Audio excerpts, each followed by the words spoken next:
Hello, നമ്മളിന്ന് തിരുവങ്ങാട് അമ്പലത്തിലേക്ക് പോവുകയാണ്. അപ്പോൾ നമ്മൾ അമ്പലത്തിലെത്തിയിട്ടുണ്ട്. ഏകദേശം ഒരു 6 ആനയൊക്കെ ഉണ്ട്. പക്ഷേ കറക്റ്റ് ക്യാമറയിൽ ക്യാപ്ചർ ചെയ്യാൻ പറ്റിയിട്ടില്ല.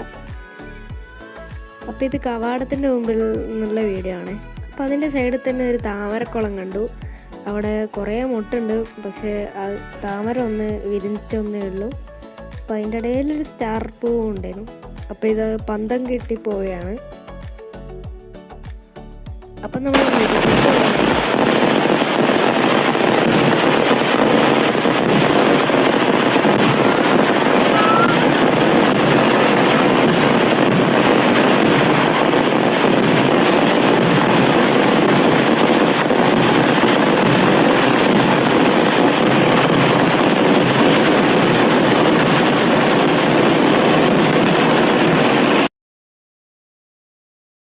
വെടിക്കെട്ട് കഴിഞ്ഞ് തിരിച്ചു വരുമ്പോൾ ആനയെ കണ്ടത്. അപ്പോൾ ഇന്നത്തെ വീഡിയോ ഇത്രയേ ഉള്ളൂ.